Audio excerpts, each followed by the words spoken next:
What's up guys, Sacredheals here, talking to you again about controls, movement, and targeting. So there was a lot of comments on my last video. Thank you guys for giving me a chance to answer them.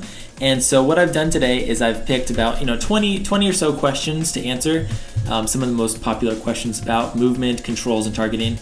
And so I'm going to get right into that. But before I do, I just want to mention two things I forgot from last video was my camera following style. This is something that a lot of people question how I'm able to move like this way, but look this way and heal that way. So you can do that only if you set your camera not to automatically follow you. So if you go into your interface options and you find the camera following style, select never adjust camera. That's really, really important. And then the second thing is that all my key bindings will be in the description down below. All right, so I know I ramble like crazy, so let's get right into it. So the first question, if you always hold the right mouse button, why don't you rebind Q and E, since you'll be strafing with A and D while holding the mouse button down? The quick answer is, I guess, okay, now I'm gonna say this like a billion times in this video. The quick answer is that I've just gotten used to what I'm doing right now. So in order to answer this, let me give you a little scenario. So I use the Logitech gaming mouse, so I don't use the Razer Naga, so all my binds are on my keyboard, right? So let's say you're in the middle of an arena match and you have a crazy itch on the back of your neck, right? So it's like killing you, but you can't remove your hands from your keyboard because it's like in a crazy intense moment. So in that situation, I would be able to scratch my neck with my right hand and continue to play 100% with my keyboard because I'm able to still turn with A and D in spite of the fact that I don't have mouse control anymore. And I know that's like a crazy situation. You're probably thinking, what the heck is this guy talking about? But I've gotten to the point where if I'm on the phone, like, you're holding the phone, I mean, you could do this, but if your right hand is not on the mouse, I can still turn and have full mobility with just my keyboard because all of my controls, all of my abilities, everything is on my keyboard. So A and D, being able to turn your character, is useful. I know it sounds silly, but is useful for when you're only playing WoW with one hand. And of course, the other reason why I still have Q and E being strafe and not using those as key bindings is because I've gotten so used to it. An 8-year-old habit is pretty difficult to break. Next one, tell people they can move the raid frames towards the center as well to prevent tunnel vision in BGs. Big fan. So yeah, for sure. The whole idea behind me using nameplates is the fact that I'm able to look in the center of my screen instead of on that, the outer edges with raid frames or whatever. So if you're able to move your raid frames towards the center, it's really helpful. Next one, I'm a hunter and really too overpowered to care. That speaks for itself. If you got a Naga, would you use it, and how can I get it to you? I've actually tried the Razer Naga before, and I didn't like it. To be completely honest with you guys, the Razer Naga was just too much buttons near my thumb. It was just too hard to get used to, I guess. If you say you switch targets with F keys, how can you move while pressing it? Because like F keys are so far from WASD. So that's actually a really common complaint with my targeting system with F1, F2, F3, F4. I guess I have long fingers. I don't know what you can do if you're worried about, well, how can you move your character while reaching for the F key? First of all, you're moving your character from your mouse. You can also hold down both mouse buttons and that'll move your character forward. You can use auto run. On the side of my mouse, I have a little side button for my auto run. So you can auto run target. It's really just about getting used to using your F keys for targeting.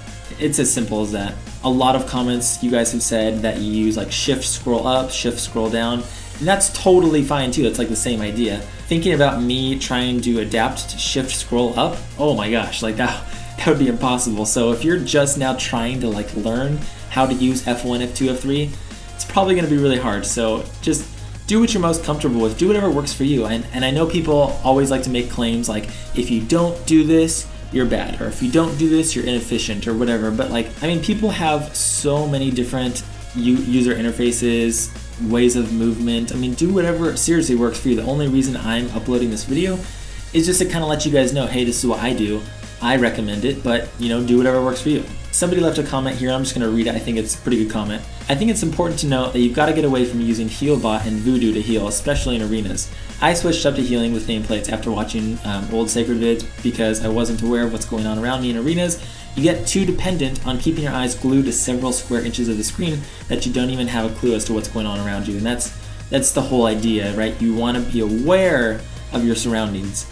So in order to be aware of your surroundings, you want to have a broad perspective of the actual arena match or whatever. So That's kind of the basis to how I play my character. Doesn't using shift and whatever key feel uncomfortable or natural? Quite honestly, on the keyboard, shift, like shift R, shift F, those are as comfortable as it could be for me. I mean, my pinky just rests on the shift and my index finger simply rests on the R, so it's totally natural. Like I said with my key bindings last video, if it's unnatural, I'm not going to keybind it, and if it's natural, like Control F for me is natural, then I'm going to keybind that. This macro toggles between friendly and enemy nameplates. There's a macro there, so now you only need one keybind for nameplates. Once again, guys, you guys are awesome. Thank you for this. I'm going to definitely try this out. That's actually really good if I can just push one button and then it alternates between friendly nameplates and enemy nameplates. Here's one for you. You've mentioned that you've been able to mount due to LOSing efficiently. I'm a melee DPS enhancement shaman. How do you, as Ret or any other melee class you play, efficiently close said gaps from people who are able to LOS as well? So here's the thing, like I mentioned last video that by kind of going around the pillars and using really efficient movement tactics, you're able to kind of get outside of combat and mount in arenas. What I would say to that is if you're the warrior trying to get on a healer and you're just going around pillars, try just faking them out. In fact, you actually try mounting, and then once you're mounted, you can go up and charge stun and hamstring or whatever. But a lot of healers don't do this because it's kind of hard to avoid a warrior, because if he's going right, then he's going left, then he's going right, then he's going left. Like it's hard to completely avoid him all the time. But to be quite honest, right now in PvP, this isn't really happening that much because burst is so ridiculous. Like if a healer isn't healing for 2 seconds, the game's gonna be over, you know what I mean? So it's not really that common. My dad doesn't do any PvP at all, but I'm gonna show him this video because when he's doing raid or dungeon, he can't seem to move around very quickly. A lot of the time, this will be the death of him. I'm trying to teach him to move easily and attack at the same time. This might give him some good information for sure. Movement and how you actually control your characters is a huge part of WoW PvP and PvE. So I'd actually be interested, if I was, the son of that dad, to see how he's moving. Like what exactly is he doing wrong? I mean, the bottom line of this situation is if you're moving quickly, targeting people quickly, healing the right person quickly, attacking the right person quickly, it just makes you a better player. For tab targeting, you should change it from target nearest enemy to target nearest enemy player, then it won't target a pet or totem. That was actually the most popular comment. Thanks for that, guys. It's really good to know. I think I mentioned before how tab targeting might hit like a totem instead of your kill target. And this is an interface option. I kind of like my tab to hit the grounding totems, capacitor totems, instead of only relying on my left click on my mouse to kill a totem or to target the totem.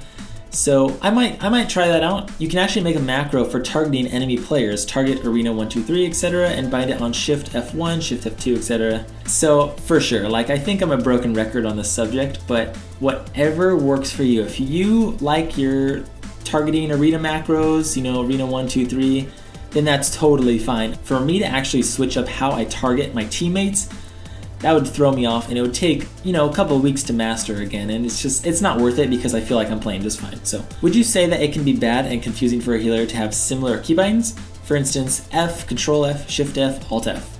That's actually a really interesting question. I've never thought about that one. I guess what I would say to that is, yeah, it can be for sure confusing to learn all those all at the same time. But the thing with keybinds is you can't just change up all 35 keybinds and expect to know it within the hour. Like it's not reasonable, it's not gonna happen. What I would recommend if you're trying out new keybinds is to implement one new keybind about every 15-20 minutes and master that keybind. So maybe do what I do and put T for your divine shield, your bubble. And once you've played with that for 10, 15, 20 minutes, you'll kind of in your brain you'll be like, oh, T bubble, In that respect, if you're doing T, Shift T, Control T, all that stuff, you might want to take it a little slower because it really can get confusing. I've never had it get confusing because I've just always had these keybinds, and when I was implementing these keybinds, I did it one keybind a day. So it wasn't really that confusing for me. Why not use auto cast or cast on self so you won't lose your target while casting on yourself? I actually do that. So if I'm targeting the enemy and I use flash of light, it'll flash of light myself. But the thing is, if you're targeting someone and you holy shock, you're not gonna holy shock yourself, you're gonna holy shock the enemy. Pro tip, pro tip. Using the F keys to target is just stupid. Use your mouse wheel up, down, click, and enemies shift up, down, click. Okay. Once again, guys, there is no correct one and only, keybind for your character. There's no one and only control for your character. Whatever works for you, do that. Now the only things I would say are generally just flat out wrong in any case is if you're backpedaling to move around, or if you're doing something that's not letting you be aware of your surroundings. But keybinds like this, I mean, people can keybind whatever they want, and if it works for them, if they're not slowed by their keybinds, and if their keybinds are efficient and working for them, then it's fine. May I ask why you don't bind S to something? So I actually just keep my S key for fun. I have plenty of keybinds. I'm not like looking for more keybinds, and that's another reason why I don't keybind A and D. And I keep S to kind of annoy people sometimes when they're trolling you and they're like, oh, you're so bad, I'll just backpedal right in front of them. So it's kind of a troll key for the lulz. All right, guys. Wow, this is actually a really long video. So once again, thank you so much for all your questions. I hope I answered a good majority of the questions. And I know I probably said this about 26 times in this video, but just do what works for you, guys. If you're debating on, oh, should I use Control F, or should I use a Razor Naga? Like, just test it out. Test out new things. See if it works for you. And you can kind of tell if it works for you if you find yourself being annoyed by it, if it's hindering you in any way. It's probably not a good thing. So I'd like to thank you so much for watching, guys. I really appreciate it. And thumbs up if this helped you out at all.